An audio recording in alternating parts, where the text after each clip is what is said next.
কোরআন শরীফ ধরার জন্য চেষ্টাও করি না। কোরআন শরীফ আমরা ঘরের মধ্যে রেখে দিছি, মানুষ যখন মারা যাবে তখন পড়ার জন্য আমরা পেরেশান হয়ে যাই। কি বলেন? এই জন্য কোরআন শরীফ পড়ার জন্য অভ্যাস, আগ্রহ, উদ্দীপনা থাকতে হবে। কি বলেন ভাই? আল্লাহ পাক আমাদেরকে আমল করার তৌফিক দান করেন। সুবহানাল্লাযী আসরা বিআবদিহি লাইলাম মিনাল মাসজিদিল হারাম ইলাল মাসজিদিল আকসা আল্লাযী বারাকনা হাওলাহু লিনুরিয়াহু মিন আয়াতিনা ইন্নাহু হুয়াস সামিউল বাসীর।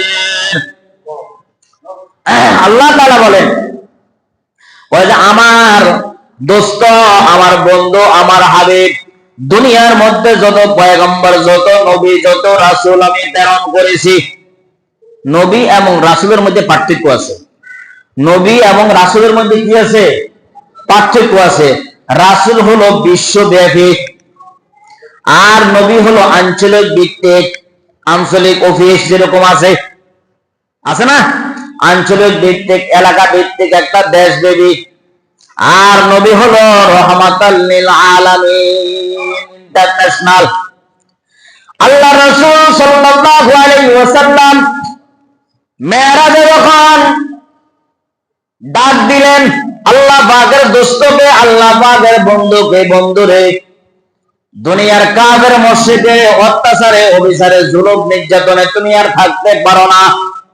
আসো জিবরাইল রে, যা আমার বন্ধুকে আমার বাড়িতে নিয়ে আসো, আমার সাথে একটু কথোপকথন করো, আমার সাথে একটু আলাপ আলোচনা করলে দুনিয়ার বুক ভরা ব্যথা যন্ত্রণা চলে যাবে। যা জিবরাইল, আমার বন্ধুকে জান্নাত দেখায় দেখ। দুনিয়ার জমিনে তায়েফের ময়দানে রক্ত ঝরাইছে। কে ঝরাইছে? রহমাতাল লিল আলামিন তায়েফের ময়দানে রক্ত ঝরাইছে। উহুদের ময়দানের দাগটা পর্যন্ত কাফেররা দেখে ফেলেছে। তায়েফের সন্তানেরা পর্যন্ত আল্লাহ রাসূল সাল্লাল্লাহু আলাইহি ওয়াসাল্লামকে পাথর মারতে মারতে মারতে পুরাটা শরীরকে বসন্ত আকৃতি ধারণ করে ফেলছে। যেমন ভাবে মারতে মারতে এমন ভাবে আঘাত করছে, পায়ের রক্ত, গায়ের রক্ত গুলা জুতার সাথে লেগে এমন ভাবে আঠার মতো লেগে গেছে, এখন জুতা আর পা ছাড়ে না। বলে তায়েফের ময়দানে আমার নবী, আমার দোস্ত, আমার হাবিব রক্ত ঝরাইছে। উহুদের ময়দানে দমদার মোবারক শহীদ করেছে। চতুর্দিকে কাফের মুশরিকরা বেষ্টন করে ফেলেছে। আমার বন্ধু, আমার দোস্তকে হত্যা করবে, আমার বন্ধুকে দুনিয়া থেকে শেষ করবে। বলে বন্ধুরে, চিন্তার কোনো কারণ নাই। ও বন্ধু, তোমার কোনো ভয় নাই, তোমার সাথে আমি আল্লাহ স্বয়ং আছি। আমি আল্লাহ পাক তোমাকে হেফাজত করব। আমি রব্বুল আলামিন তোমাকে কি করব? হেফাজত করব। তোমার জিম্মাদার আমি স্বয়ং নিজে হয়ে গেলাম। আল্লাহ তাআলা জিবরাইলকে জানায় দেয়, জিবরাইল রে, যা আমার বন্ধুকে নিয়ে আসো, আগে জান্নাতটা একটু দেখাও, জাহান্নামটা একটু দেখাও।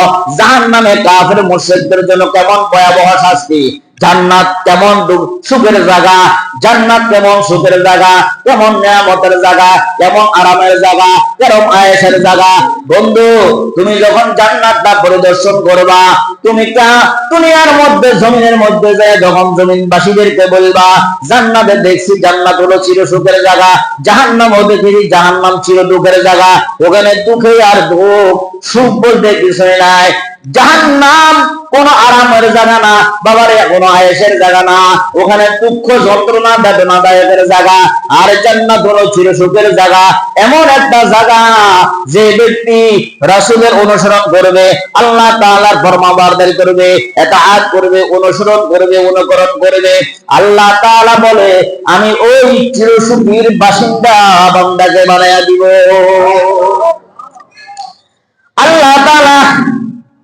আল্লাহ তাআলার কাছে জিবরাইল আলাইহিস সালাতু ওয়াস সালাম দরখাস্ত করছে, রব্বে কারীম, মানুষের জন্য জান্নাত বানাইছেন, মানুষের জন্য জাহান্নাম বানাইছেন।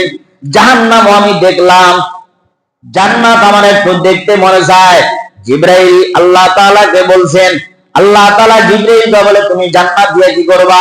জান্নাত তো তোমার জন্য বানাই নাই, তোমার কোন অনুকরণ করেন ওয়ালাদের জন্য বানাই নাই, জান্নাত বানাইলাম আমার বান্দাদের জন্য, যারা আমার হুকুম মানবে, যারা আমার হুকুম আহকাম মতে চলবে, আমি তাদের জন্য জান্নাত বানাইছি। তখন জিবরাইল আলাইহিস সালাম বলে, ঠিক আছে, তো জান্নাত তো আমার জন্য বানান নাই, আপনার আদরের বান্দার জন্য বানাইছেন। তা আমার একটা স্বপ্ন, আমার একটা তামান্না হলো জান্নাতটা আমি একটু পরিদর্শন করব। সুবহানাল্লাহ। জিবরাইল আলাইহিস সালামকে আল্লাহ তাআলা বলে, জিবরাইল রে, জান্নাত এত বড়, এত বড়, এত বড়, এত বড়, এত বড়, এত বড়, এত বড়, তুমি জান্নাত তো পরিদর্শন করতে পারবা না, জান্নাত তো তুমি দেখতে পারবা না। বলে, আল্লাহ আপনি আমাকে একটু হুকুম দেন, আমি চেষ্টা করি, চাইতে পারি। বলে, চেষ্টা করতে পারবা, আমার জান্নাতের মাথা দেখবা, কিন্তু সীমানা তুমি দেখতে পারবা না। কত বড় জান্নাত! আল্লাহ তাআলা জিবরাইলকে বলে, জিবরাইল তোমার বেশি শখ আছে বুঝি জান্নাত দেখার? বলে, ঠিক আছে। বলে, 7টা দোজখ আছে, 8টা বেহেশত আছে। 8টা বেহেশতের মধ্যে সবচেয়ে ছোট বেহেশতের নাম হলো রাইয়ান। সুবহানাল্লাহ। ছোট বেহেশতের নাম কি? রাইয়ান। ও রাইয়ান নামক বেহেশতটা, যা তোমাকে আমি অনুমতি দিলাম, চেষ্টা করতে পারো। বলে, আল্লাহ চেষ্টা করবো তো অবশ্যই, আপনি আমাকে হুকুম দেন, আমার প্রতি দয়ার নজরে তাকান। বলে, যাও, তোমার প্রতি দয়ার নজরে তাকানো হলো, হুকুমও তোমাকে দেওয়া হলো, তোমাকে 600 পাখাও দেওয়া হলো। 600 পাখার মধ্যে তুমি কোনদিন দুনিয়ার জমিনে যাওয়ার জন্য ব্যবহার করো নাই। সুবহানাল্লাহ। মাত্র একটা ফাঁকা দিয়ে দুনিয়ার জমিন থেকে সিদরাতুল মুনতাহা পর্যন্ত হলো 14,500 কিলোমিটার। কত হাজার? দুনিয়ার জমিন থেকে সিদরাতুল মুনতাহা কিতাবের মধ্যে লাগে 14,500 কিলোমিটার। একটা ফাঁকা দিয়ে দুনিয়ার জমিনের মধ্যে সিদরাতুল মুনতাহা থেকে দুনিয়ার জমিনে আসো, দুনিয়ার জমিনে আসো একটা ফাঁকা দিয়া।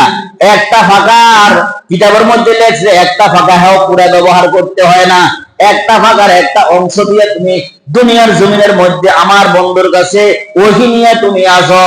আর তোমাকে আমি হুকুম দিয়ে দিলাম, জিবরাইল রে, যাও, তুমি এখন বেহেশত উদ্বোধন করো, বেহেশতটা তুমি এখন দেখবা, পরিদর্শন করিবা, দেখতে তোমার মনে চাইছে রাইয়ান নামক জান্নাতে যাও।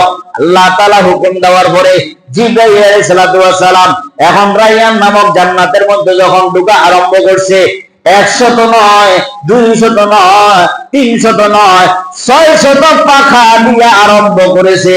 এভাবে 70,000 বছর অতিবাহিত হয়ে গেছে। জান্নাতের একটা বিলার থেকে আরেকটা বিলার যাইতে পারে না। আল্লাহু আকবার। তাফসীরে তাবারীর মধ্যে লেখছে, বলে, আল্লাহ